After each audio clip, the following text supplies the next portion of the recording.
Ja moram da kažem da nije bila idealna sezona što se tiče malo stručnog rada, što se tiče igračkog potencijala, jer mi nismo počeli pripreme onako kako smo planirali, nismo mogli da dovedemo odgovarajuće igračice onda kad je to trebalo da bi se počelo sa pripremama. A što se tiče meni, ja sam u košarkaškom klubu, ženskom košarkaškom klubu Bor bio stručni saradnik, stručni savjetnik, pomoćni trener i tako dalje. Radio sam sve što je ono trebalo da se odradi. Alen je morao da ide na posao jer nije bilo mogućnosti da se oslobodi nekoliko treninga i tako dalje, tako da sam ja prepotne individualno radao sa onim igračicama koje su kasnije došle i moram da napomenem, mnogo teško se radilo jer te igračice koje su došle ovde imali su jedan status, a naše igračice drugi status. Međutim, pokušali smo i uspeli smo da to malo sredimo i svojim tokom je to išlo dobro. Međutim, pojavili su se neke neželjene povrede, a to je sve zbog toga što mi nismo imali prave kondicione pripreme, fizičke pripreme. Jer ako odradimo fizičke pripreme onako kako treba, povreda ne sme da se desi. Ni kod jedne igračice, ni kod jednog igrača uopšte. Međutim, imali smo nekoliko kikseva i to se odrazilo u borskoj košarci. Ali morate napomenuti da se najviše odrazilo što opština nije pratila košarku, a mogu da kažem slobodno da opština ne prati, čini mi se, ceo sport u Boru. Zaboravimo ovo što je Zvezda došla pa su to uradili tako, to je lepo što je Zvezda došla, ali je bilo mnogo lepše kada se na jednoj košarkaškoj, ženskoj košarkaškoj utakmici skupi 2500 ljudi. To nikad nije bilo u Boru. I sada kad sam se gledao sad u nedelju rukometne utakmice, dve žene su igrale i muškarci, ja sam bio zadovoljan što je bilo toliko gledalaca. Ali i oni su nezadovoljni radom opštine koja ne prati naš sport. Šta se dešava, ne znam, jer moj zadatak samo rad na terenu i ja to ispoštujem. Uprava svoj deo posla radi, o upravi ne bih želeo da govorim, jer to su ljudi koji su zaduženi da obezbede sve ono što je potrebno. E sad, koliko su oni uspeli da obezbede sve ili nisu uspeli, o tome će da se čuje tek kada bude godišnja skupština kluba. Bilo je, da kažemo, konkretni problem u toku sezone, kao recimo da su igračice dolazile neposredno usred sezone, znači nije bio kompletiran tim ni na početku, onaj ko je počeo nije i završio prvenstvo, Spasojević Marija je došla na polusezoni i dosta je bilo problema da se sve to uklopi i ovako igrački. Pa da, bilo je tu dosta problema. Upravo si ti što ovo govoriš, jer mi stvarno nismo imali tim na startu, a igramo prvu srpsku ligu najviše što može da se igra u Srbiji. Ne znam ko je krivac da se to nije odradilo onako kako je treba. Mi smo imali igračice na spisku. Znali smo koje da dovedemo. Ali neko je zatajio. Ja stvarno ne znam, jer nisam bio zadužen u dovođenju igračica, ali sam bio zadužen kada dođu na probu da svoje mišljenje kažem o njima. Ja sam imao svoje mišljenje o nekim igračicama nisam hteo da razgovaram i bio sam u pravu. Za one igračice koje nisam dao. Ja sam na početku sezone našim igračicama koje su izborile ulazak u prvu saveznu ligu rekao: trenirajte, igrajte, nikada se ne zna ko će kad i koliko da zaigra. I desilo se na kraju da smo morali da završimo ligu, tako reći sa našim igračicama iz Bora. Kad ste malo rekli da vam se čini da opština ne prati dovoljno dosta sporta, odnosno ne prati na način na koji bi trebalo po vama, kako vam se čini to? Imate neki osjećaj nepravde da tim koji je u prvoj ligi, da kažem, iako svaka opština ima pravo da odredi svoje prioritete, da ipak tim koji je u prvoj ligi na konkursu, to je bila najveća zamjerka ljudi iz vašeg kluba, na konkursu dobije otprilike isti iznos sredstava kao i četvrtoligaški klub u fudbalu. Kako se osjećate povodom toga? U klubu se osjeća, da kažemo, neka nepravda za ostale rezultate? Malo je smešno, više žalosno, jer mi smo bili u takvoj situaciji da nismo mogli igračice da isplatimo. Jer prva liga je prva liga, ima ugovor i po tom ugovoru mogu da tuže klub i šta sad? Ko to treba da plati? Da smo imali redovno isplaćivanje, da je bilo redovno u klubu sve ono što je trebalo da se odradi, ja mislim da bismo mi imali mnogo bolje rezultate. To se odredi. A ovo što ti sad pominješ, ja stvarno tu ne znam koliko je ko dobio od kluba, jer, opet kažem, nisam u toj situaciji da ja odem i tamo da znam koliko, to se zna ko predsjednik kluba, potpredsjednik kluba, sekretar kluba, oni znaju koliko sredstva treba da se dobije. Znam da su uvek govorili i da nemamo para i da nisu isplatili igračice do kraja i one su otišle, ni igračice, ni trenere, nisu isplatili do dana današnje. Ste još uvek tu u klubu, radite sa mlađim igračicama, nije jasno u kom pravcu će da ide to i vašeg statusa i drugih trenera, međutim, već na leto bi trebalo mnogo ozbiljnije da se krene u to, a ako se stvarno želi klub koji će da bude, da kažemo, na duži niz godina u prvoj ligi. Pa što se tiče meni, ja nisam problem uopšte. Ja sam tu da radim, ja imam ugovor do 1. maja.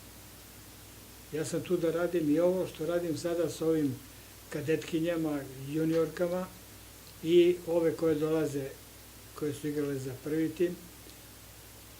Dogovor je da se priprema tim za drugu ligu Srbije, jer se ide najozbiljnije se računa da mi ostanemo zvanično prvoligaši. Ja mogu da kažem da mi je u Novom Sadu Dabović lično rekao, deda, 1000% vi ostajete u prvoj ligi, jer vi što imate publiku, niko nema publiku. I neka kaže, mi znamo vaš rad, znamo vas, znamo Bor kao košarkaški grad, da ste uvijek igrali agresivno, brzo i da ste imali publiku, a nama to treba i mi želimo košarku da širimo na istoku. Jer do sada je samo Bor igrao prvu ligu. Evo sada je Student Niš ušao, to je drugi tim koji ovde igra. Mi bismo volili i Pirot da uzveće sledeće godine. Međutim, još se zvanično ne zna. Jest da je predsjednik Košarkaškog saveza Srbije Đilas rekao da za Bor mora da nađe mogućnosti i onaj lek specijalist da bismo mi ostali u tu prvu ligu. Ali ako ostanemo u prvu ligu, mi moramo da imamo bolji odnos sa opštinom i opština sa nama, a ne kažem samo sa nama, sa košarkom, nego uopšte bolji odnos prema svim sportovima u gradu. Ja ne odvajam, igrao sam fudbal, igrao sam rukomet, košarku nisam igrao, ali postao sam trener.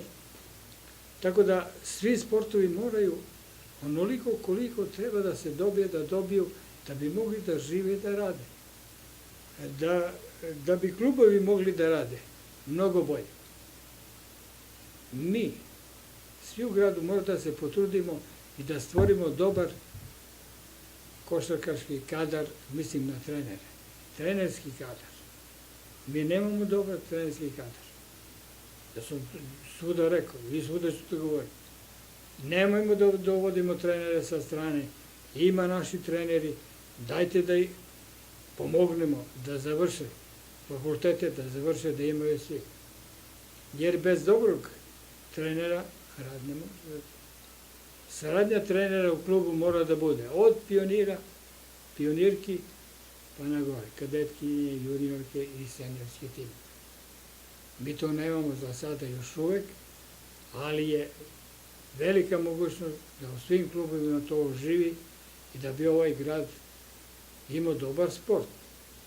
Jer mnoge zaboravljaju, sport i kultura idu zajedno. Ne može kultura da ide napred. Ja idem u pozorište, a niko ne prati sport. A gde onda decu da šaljemo? U pozorište naša deca ne idu mnogo. Ali na sportu nas ima. Evo u publici, što sve više mladih dolazi. I to je toliko pozitivno, ja ne znam, i obratio bi se i toj upravi, da ne kažem upravi, nego predsjedniku Skupštine opštine Bor i predsjedniku opštine, pomognite sport da oživi, da se vrati tamo gde mu je mesto. I onaj tenis što je napravljen u onoj balon hali, i tamo bi došli ljudi da gledaju. Zašto da ne? Mnogo nama treba. A u stvari i ne treba mnogo. Ako je dobra organizacija, ne treba mnogo ni para. A samo dobra organizacija. Na mene najveći problem samo prevoz. Kada bi tu opština našla mogućnosti da i sredi samo prevoz, svi klubovi bili prezadovoljni. Pa deca nama idu za jedan sendvič. S jednom pljeskavicom mi smo išli u Novi Sad, vratili se nazad. Pa nije to problem. Hoće deca da igra. Ali ispoštujemo decu da bi oni poštovali nas. Ne zaboravimo. I moj otac, i moja majka, premda ja ih skoro i ne znam, i oni bi dolazili da gledaju kao što ostali dolaze da gledaju svoju decu. Pa svako voli da vidi svoje dete kako mu igra, kako napreduje. To je škola života. Ja sam od 72. godine trener, ja ne znam koliko hiljada njih sam izveo na put, ali u onom pravom smislu. Pa ja moram da priznam, ne lično od mene, ali od drugih trenera, imam utisak da ne žele da prenose svoje znanje na mlađe igrače, na mlađe trenere. Bio je jedan Boban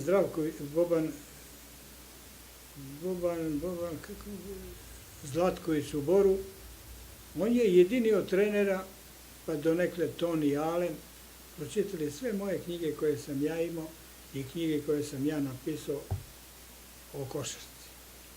Ostali treneri nisu zainteresovani. Ne znam u fudbalu, u rukometu, da li ti mlađi treneri prate rad, da li ti mlađi treneri uopšte idu na trenerske dane. Jer nama je najvažnija stvar da naši mlađi treneri obilaze razne kampove, da prate rad, da gledaju utakmice. Jer trener ne gleda utakmicu kao publika. Trener možda gleda sa stručne strane. A što se tiče ovih starih trenera, bilo je njih da dođu, međutim, ti stari treneri, pojedini, ne svi, imaju neku svoju filozofiju koja nije više pristupačna za ovo vreme. I zato se, evo u rukometu, malo pa se promenio neki trener. U muškom, mislim, rukometu. Sad su doveli ovog dečka, on radi fino, nije loše, ali ne bi trebalo, sa trenerom mora da se razgovara šta i kako se hoće. Da li hoćemo rezultat za prvo mesto, da li hoćemo samo koliko da ostanemo da igramo, da budemo do 5. 6. mesta, pa nam opština daje određenu svotu, ili nećemo da igramo. Ili trener nije zainteresovan da stvara mlađe igrače, ili da stvara mlađe igrače. Uprava i trener mora da budu na jednoj istoj relaciji sa ovime. Hoćemo da stvaramo tim, da bismo za neku godinu imali prvoligaša u bilo kom sportu ili nećemo. Ako želimo da stvaramo tim, onda i uprava mora da zna da trener ima zadatak da stvara tim. Ali jedan trener ne može, mora da budu dvojica. A da bi pratili njih dvojicu, mora da budu treneri juniorskog, kadetskog i pionirskog pogleda. Znači, da bude jedna lepeza. Jer svi mlađi treneri rade za prvi tim. Ne prvi tim da radi za mlađi. Ali evo sad baš kad smo kod toga, neko je već i dao, da kažem, formulaciju toga, nazvaši tom nekom vrstom zle krvi koja je, recimo, ušla u odrasli sport. Konkretno, košarka, desili se neke čudne stvari, recimo da treneri u mlađim kategorijama često ne sarađuju jedan sa drugim.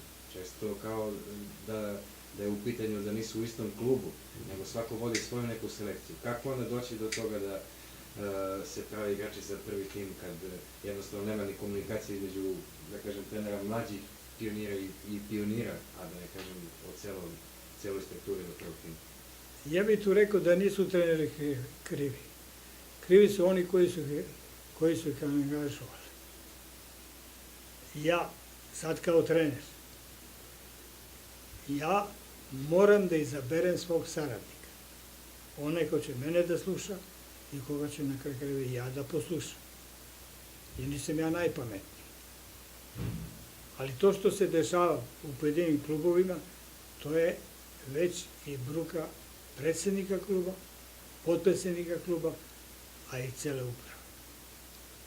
Ne sme da se dozvoli da dva trenera ne govore, a kamoli da ne kažem ne sarađuju i da se dogovore šta i kako radi. Ako imamo šefa stručnog štaba, on je zadužen da prati rad celokupnog pogona. I mora da se na početku, ja sam to stalno govorio, dogovorimo šta i kako hoćemo da igramo. Borska košarka, od kako ja znam, a hvala Bogu od 72. godine sam trener, igrala je agresivnu, brzu košarku. Po tome smo bili poznati svuda.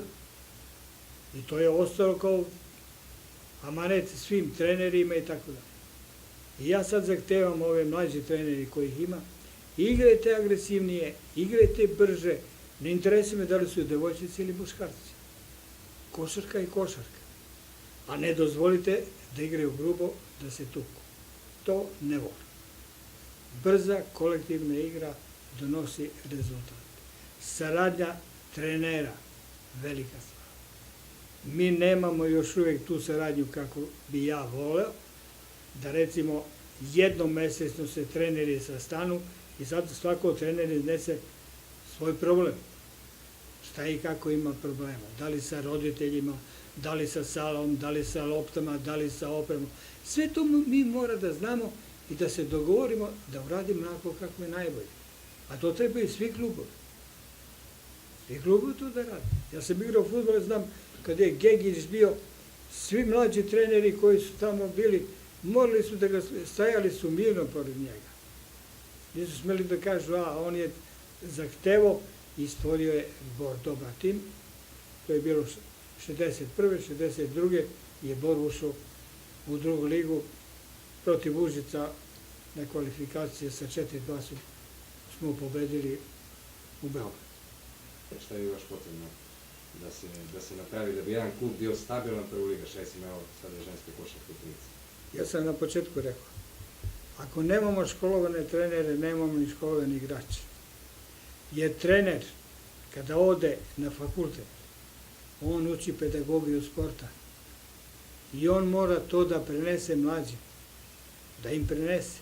I dan danas idite na fudbal, rukomet, košarku, odbojku, bilo gde. Iz mlađih kategorija slabo dolaze deca da prate, prvi tim da gledaju i da aplaudiraju. I šta mi da razgovaramo o tome? A to zavisi od trenera. Trener ima zadatak da kaže, u nedelju se igra utakmica ta i ta. Budite ljubazni ili dođite da gledate utakmicu, imate šta da naučite. Meni je bilo prijatno kada je došla Điki iz Partizana i kad su devojčice počele da dođu, ali su došle da gledaju nju i videli su šta znači jedan školovan igrač. I kad je došla Marija iz Leskovca, opet je to nešto podiglo gore, nivo digo se gore. Mi moramo da vaspitavamo decu, da deca prate svaku selekciju i da mi se družimo najbolje. Ja volim da pogledam sve utakmice, meni ne smeta to. Ali ne volim da kritikujem sa pojedinima koji ovaj igra ovako, ovaj ne igra ovako i tako, ne. Nego dajmo da se svi založimo, da svi klubovi u Boru, koliko bude mogućnosti, budu u što višem rangu. Publika to voli. Bor je sportski grad. Nije Bor samo Bor Rudnik. Bor je sportski grad, ali treba da se isprati kompletno.